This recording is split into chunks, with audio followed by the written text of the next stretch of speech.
Welcome to Currently, the conversation where we meet people who are making a difference in our community and learn both how and why.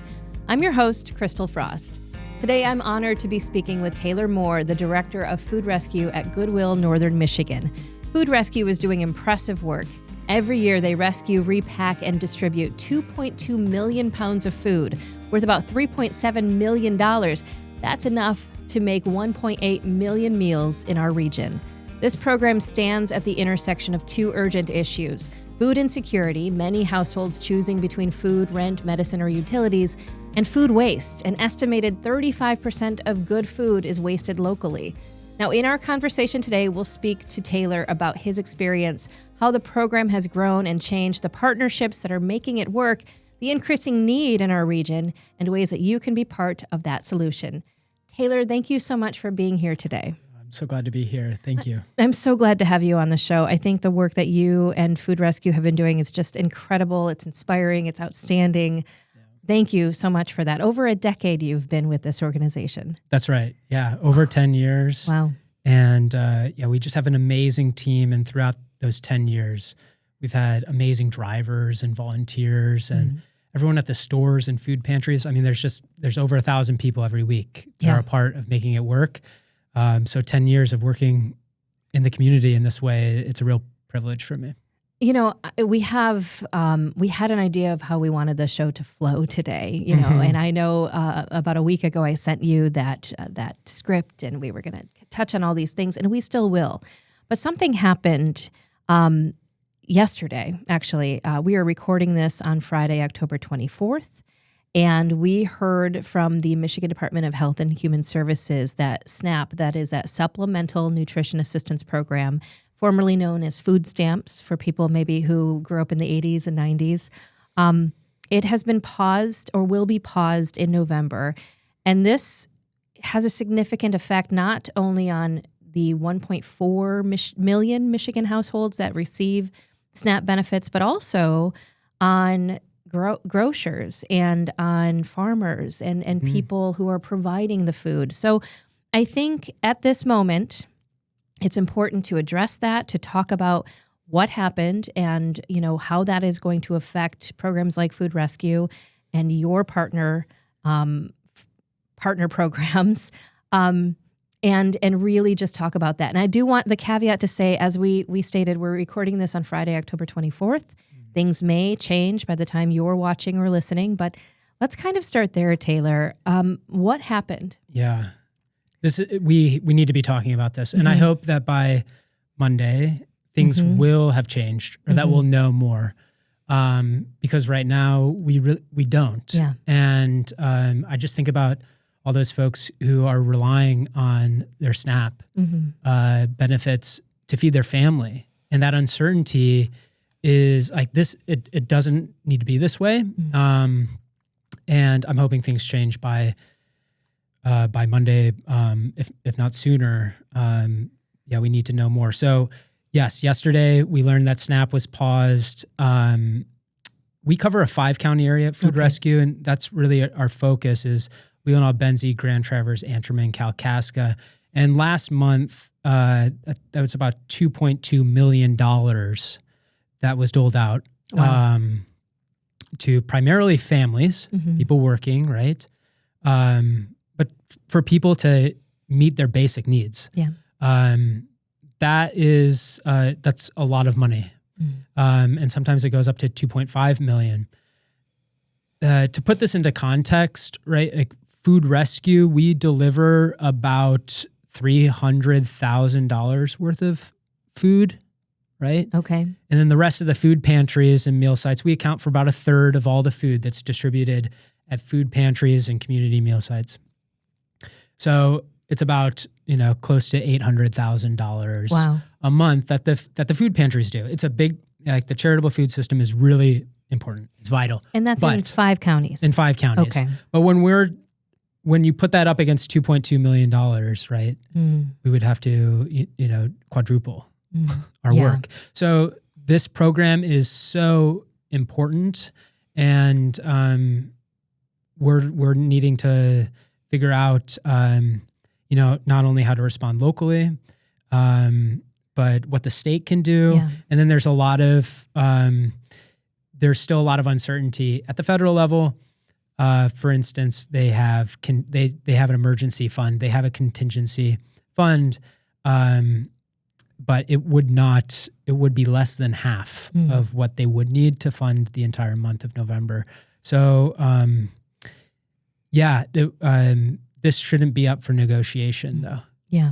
At Food Rescue, we envision a community where everyone has access to healthy food. And this program is essential. Federal programs, school meals, these WIC, all these programs are essential, and we can't jeopardize that. So I want to touch on this too, because I think when listeners or viewers are seeing from the news outlets that this program may be paused in November, you're immediately thinking about those families we were talking about. That's right. And just to kind of give those numbers, it's about, I think, 1.4 million people in Michigan. 492,000 of those individuals, give or take a couple hundred, are children. That's important. 38,000 or so are veterans. 36% of SNAP households have seniors. 51% include someone who is living with a disability. And 78%, to your point, of these households are people who are earning income. So they're working, it's just not making ends meet. And so they're relying on SNAP or they're relying on other programs. So we know the people portion of that. But you were mentioning the farmers and, the grocers and the farmers markets that are actually accepting SNAP benefit. EBT cards you're able to use these cards at farmers markets and at certain grocers. This will have an impact on them too. Oh, absolutely. Yeah. That's $2.2 million that will not be spent in the 5 counties at grocery stores. Some of that's going to Walmart and Sam's Club, right? But a lot of it's also going to Tom's and Olson's and Oriana, Village Market. Yeah. There's all these other places, and then the farms too that sell to these grocery stores and the Double Up Food program where people can buy local produce, and so there's a massive ripple effect to this. And how we need to be at Food Rescue, we're always living in this complexity. Yeah, right? I was going to say, The food system is so complex. It touches all of our lives. That's why it's so important. And this program, as you just said with these statistics, right? This ensures that children have the food that they need and that the most vulnerable in our community have the food that they need. Well, I want to talk a little bit about, the story of Food Rescue and kind of get into that conversation that we will have prior to learning about what happened with SNAP. And I hope that people get an idea about the real complex way that this program works. As I said in the introduction, you are solving two sorts of problems here. Yes. And I think that's really important to point out. You're addressing food insecurity and you're also addressing food waste. So let's launch into that, Taylor. And I want to ask you, how did you come to this work? You've been here for over a decade. What drew you to working in this world? Yeah. I went to culinary school and I started teaching cooking classes through a program called Cooking Matters, and it was through a food bank. And I had initially volunteered, and then I started doing that work, and I realized, wow, this could be a career. And I also, I saw what my work could do, what impact that could have on families who never learned how to cook, and with people with disabilities and their abilities to cook if given the skills and the tools. And so that's what got me in to this work. And I grew up overseas. I grew up in London, England, I was there from 10 to 18. And so this became home in the States, Northern Michigan. And I've got 2 uncles and an aunt that live up here. And I always felt at home. And so this is where I wanted to be. And I had applied at Goodwill, Northern Michigan, actually with Housing and Homeless Services. And I kept talking about food rescue and about my work in food. And Sakura Takano with Rotary Charities, she was like, you aren't going to be a fit with us at Housing and Homeless Services. Let me see if I can get you in at Food Rescue. And she was working for Goodwill at the time. Yes. Yes. And so she went to bat for me. It was really, I have not forgotten it. And I try and do that for others too, whenever they express interest, you know, like we gotta harness that. Right. Anyway, right place at the right time. Food Rescue was the manager at Food Rescue, Bob Cullen, who helped get the program off the ground. He was set to retire, and he said, Taylor, like, you want to learn the ropes? And wow, I'm so fortunate to have been there. And Food Rescue has been around since 2008. Wow. And you know some of the folks that have been involved, right? It's an amazing group of people. There are so many passionate people. And to your point, there's people that are passionate about keeping good food out of the landfill because of the environmental impact. Like, food waste is not sustainable. We cannot be wasting over 1/3 of our food in the United States. We cannot, that system does not work. Yeah. But that's the reality. Meanwhile, we have about 16,000 people that'll use some sort of food assistance program in the 5 counties, many of whom are living in poverty. And so, yes, this good food shouldn't go to waste. Let's get it out to a food pantry or meal site. And so, yeah, folks with big hearts all around making this all happen. You know, I have to say, you mentioned all the people who are helping to make this happen. One thing that I hear about a lot, I hear from people, you just got to get in the truck. You just got to ride in the truck. You just got to see what happens, and it'll change your life.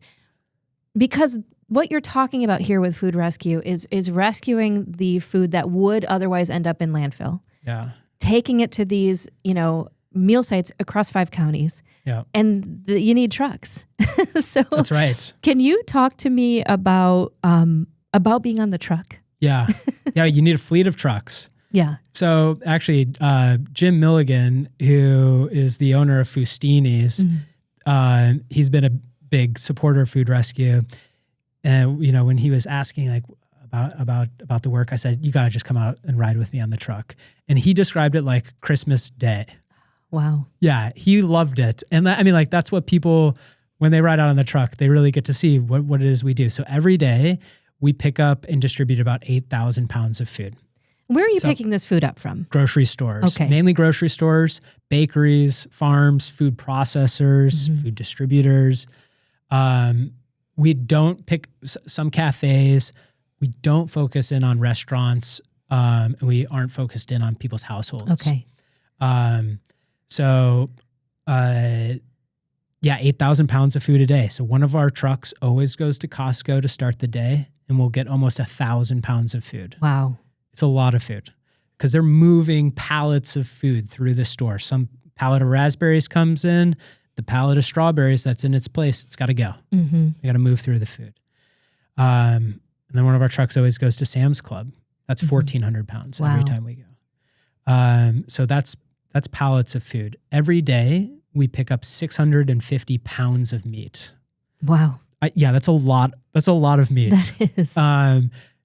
Just yesterday, we rescued multiple full sirloins, $300. Wow. And went to the Goodwill Inn.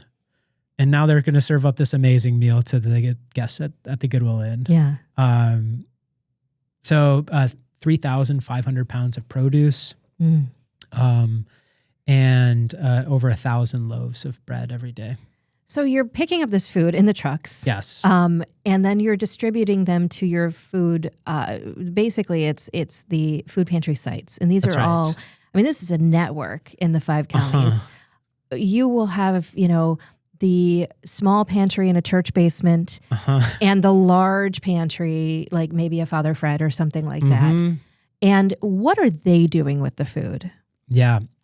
They, so every day is different routes. It's like 2 to 4 different routes. And our routes are set up to get to the food pantry before they open up. Yeah. Right? Because we're dealing with perishable food items. So we get to Salvation Army on Wednesday. That's when they do their food pantry and their food market. So we get there and we're asking them, hey, how much of this food can you use? What can you use? Right. There's so much communication because we don't want to burden them. Right. We want to make sure it's food that they can use. Yes. And each place is different, right? If you're serving people who are experiencing homelessness, or you're serving children or homebound seniors, there's going to be different needs. So we're making sure that the food is going to a place where we know it's going to get used. And then at the pantry, they've got all these volunteers that are meeting us, which is so important. Which is why it's so important we're timely. They take the food off the truck and then they sort through the food, and then they open up for their food pantry and distribute it out. Wow! And it's the amount of volunteers. It's about 600 volunteers throughout the 5 counties every week at these different food pantries that are really essential to the rescuing of food and making sure the food is right.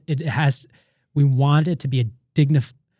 People going to food pantries or meal sites, a lot of them are in crisis. Absolutely. Stigma is a massive issue.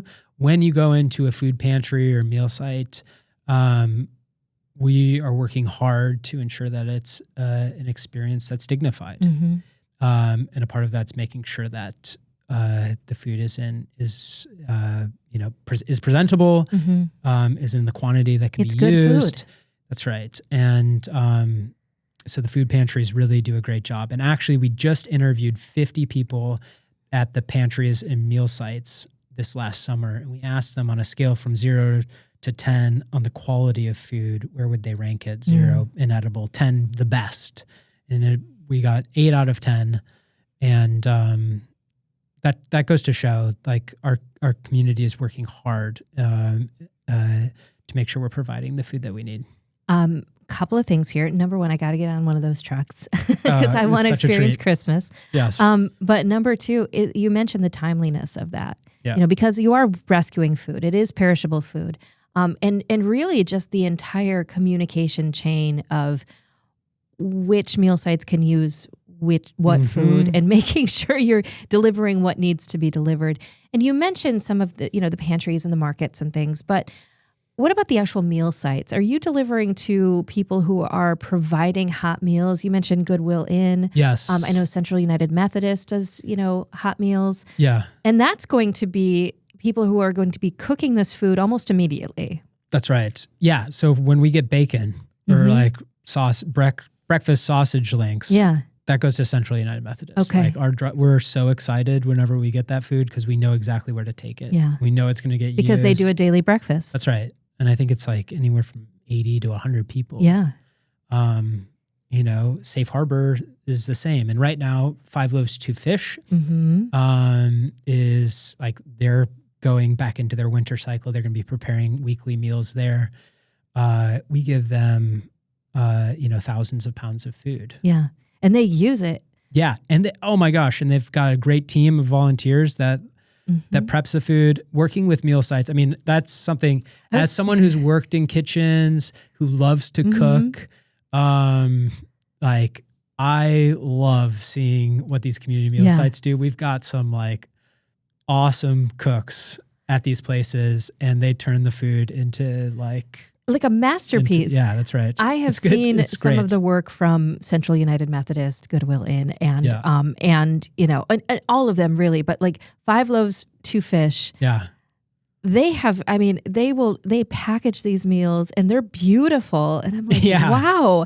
Yeah. So you have to have someone on the pantry side or on the meal side who knows what to do with that food. So you're talking about even, culinary minds that are like, okay, I have all of this breakfast sausage. I need to feed 160 people. What do I do?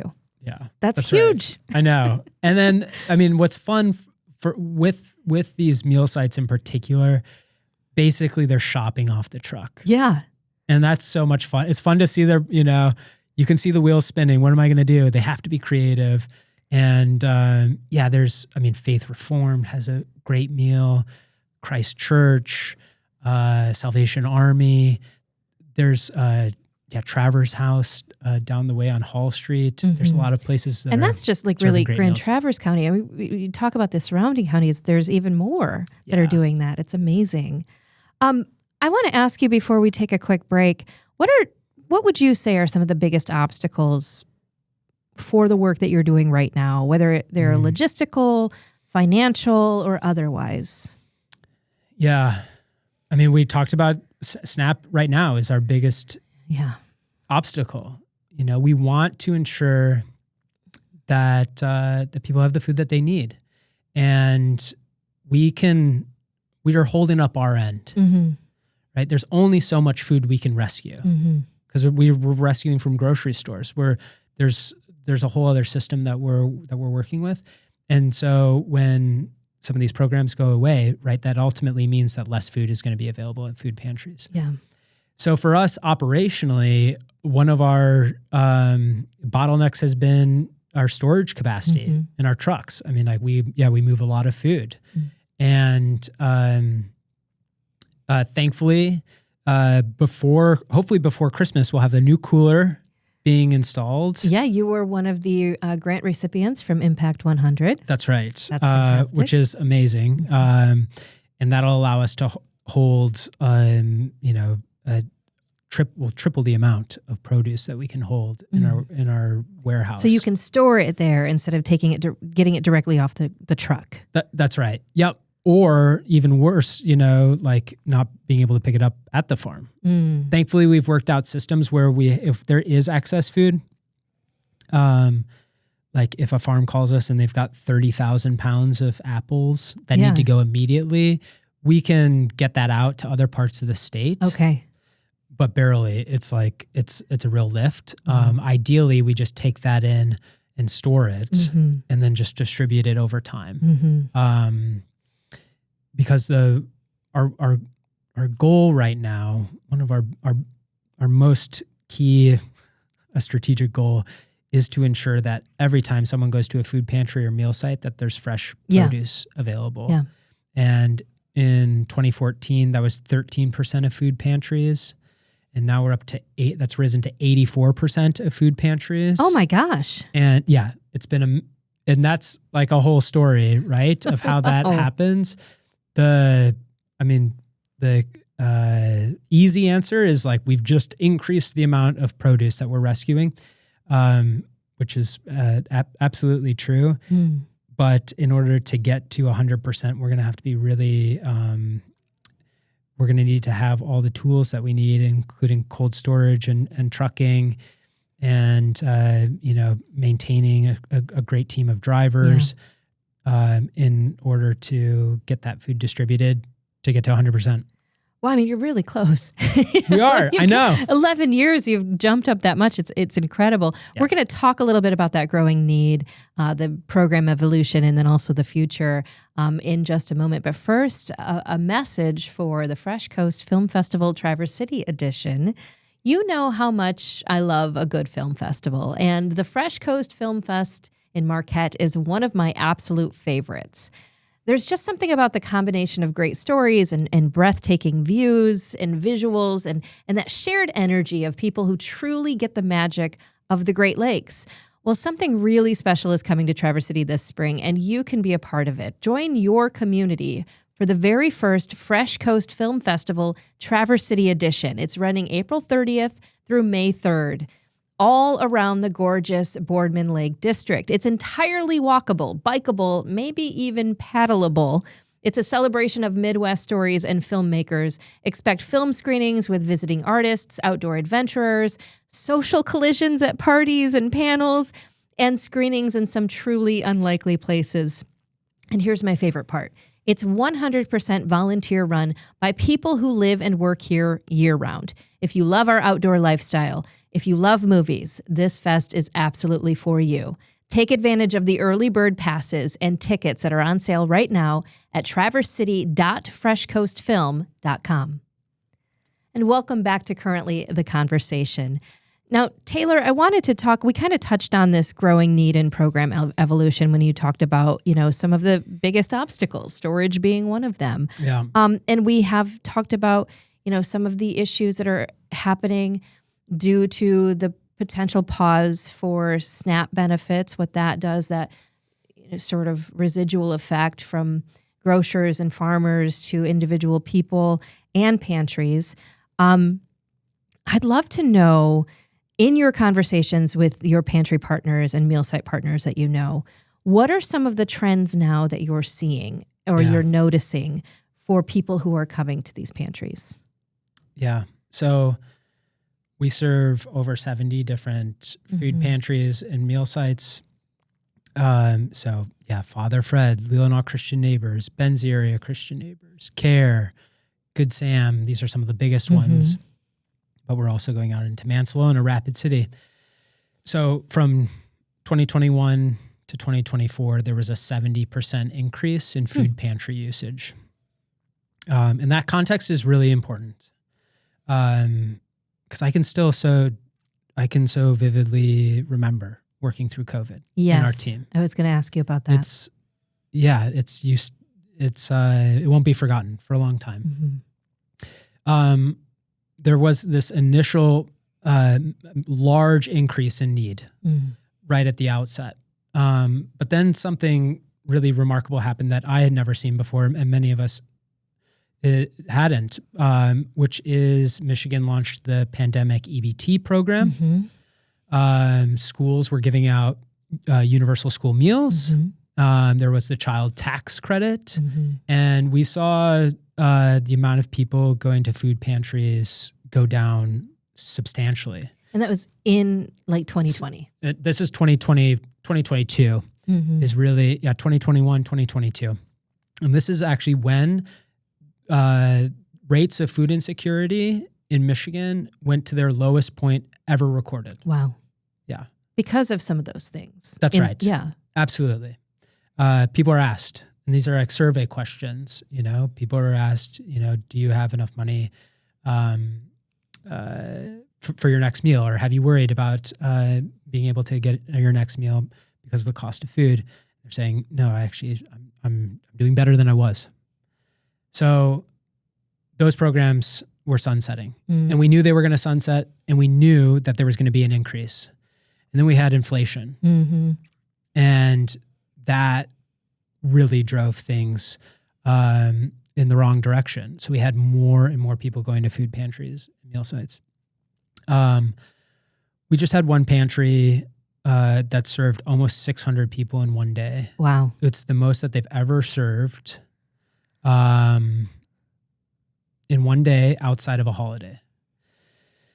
A part of that is like there is a lot of uncertainty right now, and we've known that, for a week or more, just about that food assistance, that SNAP benefits might go away.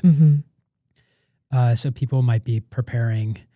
But rates, we're up over where we were pre-pandemic level in terms of food insecurity. It's about 14% of people in the region will experience at one point a time where they're food insecure.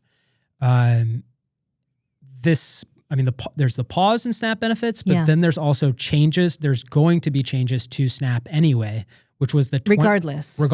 This is the 20% reduction, which is the change to eligibility for work requirements, and then the transfer of administrative costs to the states, which we had expected would also increase. And have been educating. We've been doing our best to educate the community on what we expect to see. And so the need is growing.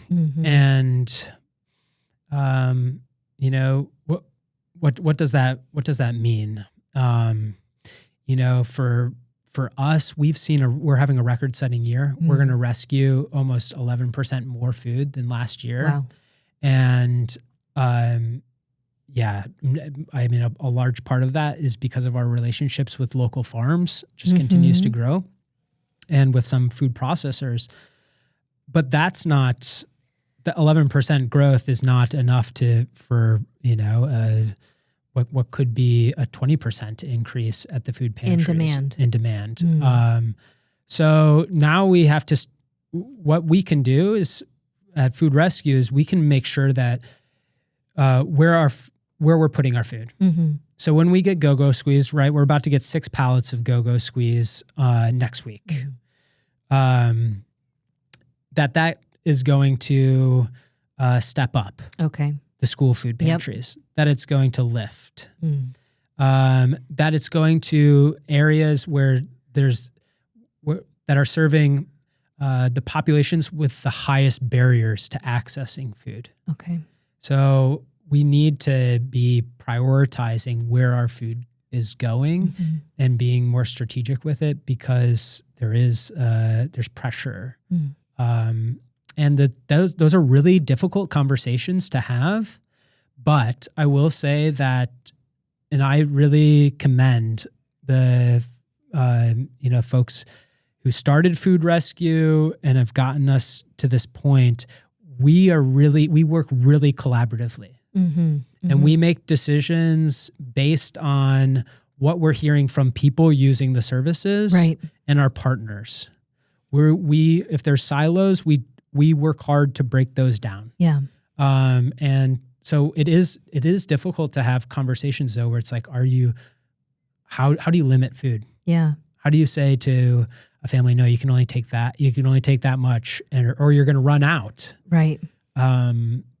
That is, it's a real shame, and it's also a reality. Yeah. And thankfully we're doing it in a way where we're being thoughtful, and it's, backed by our experience and our knowledge and the voices of people who are using these services. You mentioned the increase partially coming from the strengthened partnerships with farms. You also partner with the Northwest Food Coalition with a program that's like farm to neighbor. Can you talk a little bit more about that and how that has helped you grow? Yeah, this will be like the segment of education, I guess, like we're getting into some detail here on how the system works. So all the pantries and meal sites that we serve are part of the Northwest Food Coalition. Okay. It's an association of food pantries and meal sites. So that's all one big thing. Yeah, like the umbrella. It's the umbrella. And it's just like a coordinating body. It's like the network. They aren't telling Father Fred how to operate, but Father Fred's a part of the coalition. Okay. And they share information. Okay. And best practices, and they're part of a network. But one of the programs of the Food Coalition is the Farm to Neighbor program, which is where they buy from local farms and at market rate. Okay. And it's top-notch produce. Food Rescue, we handle all the logistics of getting that food in from the farm, repacked and distributed out. Wow. So we've got this interdependent relationship. That is some real collaboration though. When you talk about how you work so collaboratively, that is very collaborative. Yes, it's very unique. People call us from all over the country asking how do you do that? Yeah, exactly. And I think the answer to that really is just some incredible leadership. Val Stone, who helped start that and lead that. And now we have got a board that's leading that. And great facilitators who help us through challenges. Groundwork Center is also a big part of the work too. And I mean, at this point, we know each other really well. We've been working with each other for a long time. Yeah. So there's a lot of trust in the system. That's so interesting though too, because when you're talking about other communities calling Northwestern Michigan and saying, "How are you doing this work?" Yeah. One of the things I'm hearing, even though I know you're not specifically saying it though, is that these are organizations that are all independent, but that are working for one particular goal, and they're able to remove silos by removing egos to a certain degree. Would you say that that's true? Oh yeah, absolutely. Yeah. That's the culture that we have. The overwhelming culture. There's always hiccups. I'll put myself in that category. Like, we all make mistakes. Yeah. I don't want to make it seem like it's perfect. We've grown together. We've learned a lot together. And thankfully we've been able in this community to maintain funding too. Like, we are able to keep our trucks on the road because of donations, because of the community supporting us, and because of this, all the support that we receive and other organizations receive. We're able to do this work consistently, and not, to stay aligned. Right. That's really important. And also it is unique. That is, like, regionally, that's a unique thing that we have. I think this community has a lot of, it has the will, like it has people that care about these issues. It also, there's a lot of people with the resources. Yeah. Yep. To make sure that these programs are funded and operating effectively.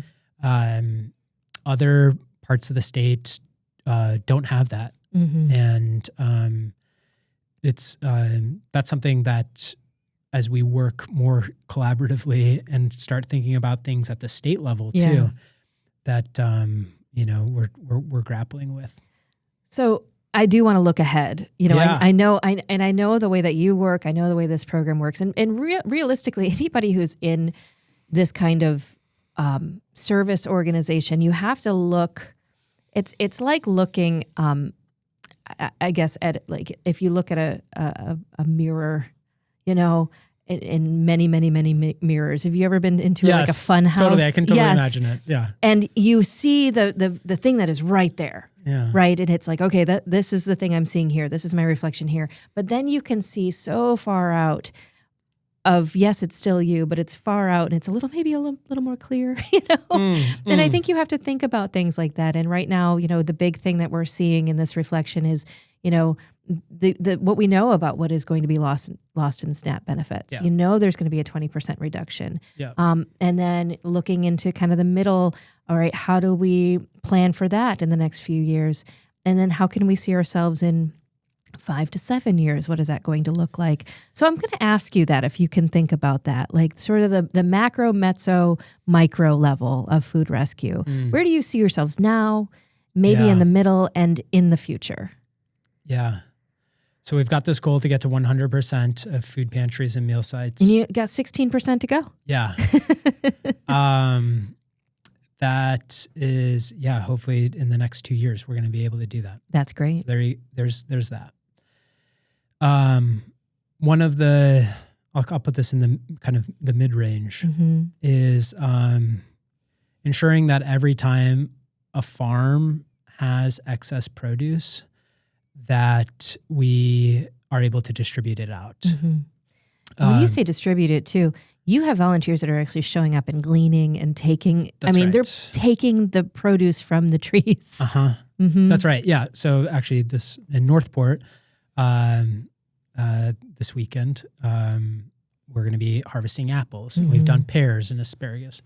So it's about, that's about networking with all the different farms. Farmers do not want their food to go to waste. No. And can you imagine a community where every farm in the area knows who to call, what to do, what the process is if they ever have excess food? I think also a part of that, a critical piece of that, is making sure that farmers are supported. Yeah. It can't be said enough. No farms, no food. We need to be supporting our farms. So a part of that is when farmers have excess, right?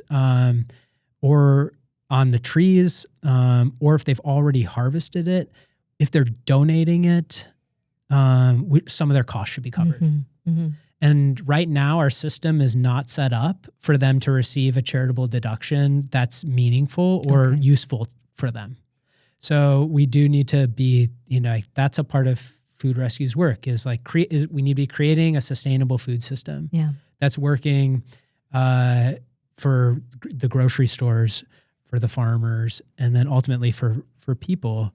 So that's kind of the mid-range where you're looking at, That's right. Like maybe let's just put it at 5 years. Yeah. Let's just put it out there. Yeah. And then, long-term, we know that we aren't going to rescue our way out of food insecurity. Yeah. That book is closed. We know this. There was a time, a decade, two ago, right, where Feeding America, the largest food banking or the largest nonprofit actually in the United States, which we're affiliated with, they said we just need to increase the amount of food that's at food banks and food pantries, and then that will drive down food insecurity. And it hasn't. And there's a lot more food available now than there was before. And a part of that's how we measure food insecurity, which that needs to change, in my opinion. But when folks who homebound seniors, right? If you're living at home and you have a disability, it shouldn't be a struggle for you to get food. Yeah.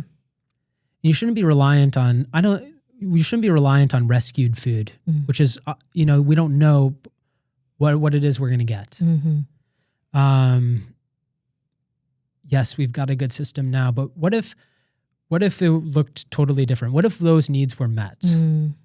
Right? What if every child had the food that they needed? There's always going to be food to rescue. There's always going to be excess food. Yeah. And there's always going to be people who want to share. Yeah.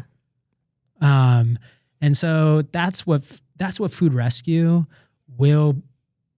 We will exist in this community as long as there's food, because there's always going to be this this need to share. But kind of getting to the root of the issue being that there shouldn't be this kind of food insecurity, period. That's right. That is a long-term goal. Yeah. I look at the Coalition and homelessness. They got this concept of rare, brief, and one time. And I really think that been, at least for me, that's really changed my mindset. People are going to have traumatic moments. They're going to have a need at some point. Exactly. Yeah. Something's going to happen, right? And there should be, we should be able to meet that.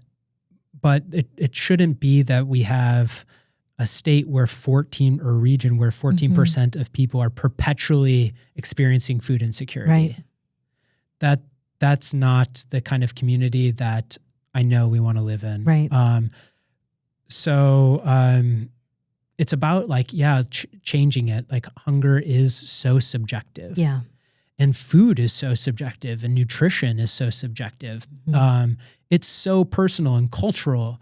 But at least the access to the nutrition that you need to be healthy. That's something that I think we can resolve and make it so that it's rare, brief, and one time. Yeah. Food rescue, I imagine still driving trucks. Maybe they'll be flying by then. I love Who knows? Yeah. That would be quite fantastic. Yeah. Some people say it should be automated trucks. I still don't see it, but maybe drones. I know, right? Who knows? I am I believe in this community and like the relationships we have and like the technological optimism. Like that's good. I'll put it off to the side though. What's most important is like what we're doing in terms of building relationships and how we're working together. We're going to be able to do this, not a drone. It's going to take people. Yes. It's going to take people. And speaking of people, if someone is watching or listening to this right now, and, I know you have incredible relationships with businesses and farms and food pantries and things like that, but people, individuals who are listening right now, how can they help? Yeah. So yesterday when they announced the pause and SNAP benefits, my gosh, my phone blew up. And I was getting all these emails from folks who I'd never met, who were like, I want to help. Yeah. Like, who do I give to? And I just so appreciate that. So you can, there's a lot of options. You can go to the Northwest Food Coalition website, and there you can find a pantry that's in your neighborhood. Exactly. You can find a pantry that's serving people with disabilities, mental health issues, or a pantry that's serving children. What your interests are, who you care about. There's that option. There is supporting the Northwest Food Coalition itself, and the Farm to Neighbor program. You can do that. And then you can also support food rescue, right? Ensuring that our trucks stay on the road and that we're rescuing as much food as possible. And at this point too, we have been helping the pantries in the distribution and storage of their food, and we've already offered that up if during this time they need to, as they purchase more food, which I know they're already planning to do, us assisting them with that. And then you can volunteer.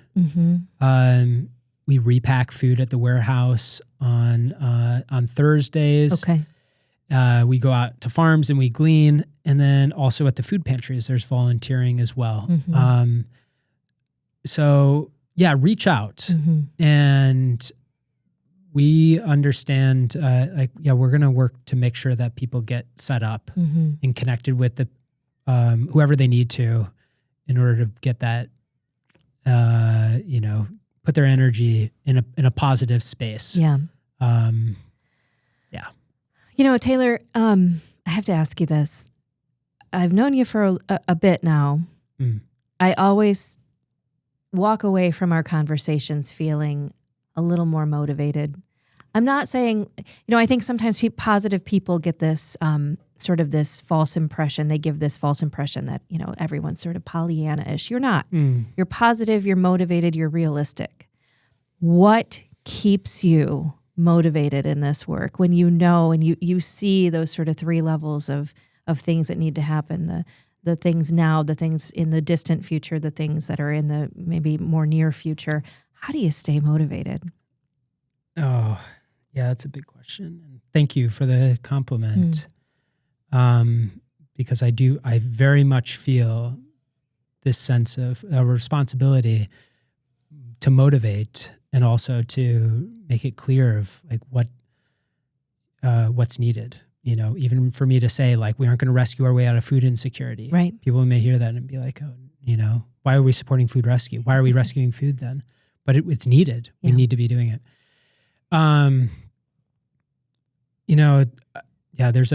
There's a lot of people and things in this place that motivate me. Like just the changing of the colors of the trees, like energizes me. I also think I am thinking a lot about future generations, and I want my great nieces and nephews, and if I'm lucky enough to have a child, like that, their children don't have to worry about where their food's coming from. And I believe that we have what it takes to provide that future. And that drives me a lot. That drives me in a significant way, is just imagining better futures.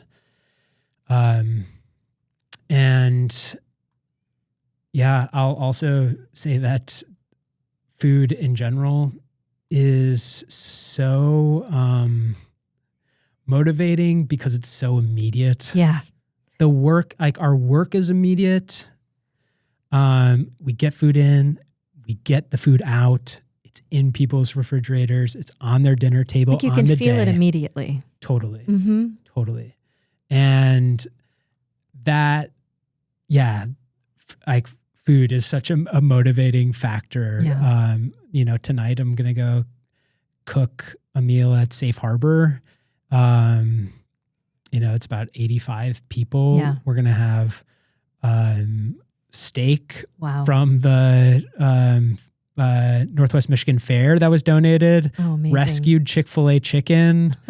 Rescued cilantro and beans, and it's gonna be great. And like those opportunities to be in community and enjoy each other also motivates me. That keeps you in the work. Totally. People supporting one another. Yeah. And we see it every day. So yes, if you want to get engaged, if you want to get involved, like everyone should have that sense. Yeah. That sense of belonging. I mean, I guess that's what it is. Like, it's there. And I hope more people do get involved. Well, it has been, just a delight to hear more from you, to talk about some of the things that are impacting or could be impacting our neighbors, our family members, our friends, our community very, very quickly. And also to talk about, some of the future of food rescue, the way that this very intricate system works and how you've been able to break down silos and really get to the bottom line. It's incredible work. I want to thank you so much for sharing your time and your story with us. And, for our listeners, if you'd like to learn more about food rescue, we want to get involved, visit goodwillnmi.org/food. As Taylor said, you can also just look up for your local food pantry. Mm-hmm. They're likely affiliated with food rescue, so that's fantastic. You can reach out to Taylor directly as well, just by going to goodwillnmi.org and looking for Taylor. You can find it that way. I'm Christal Frost, and this has been Currently the Conversation. Thank you so much for listening, and please join us next week as we welcome special guest Janie McNabb, who is the CEO of Networks Northwest. It's a regional agency that drives economic development, workforce training, and community prosperity across Northwest Michigan. We'll see you then.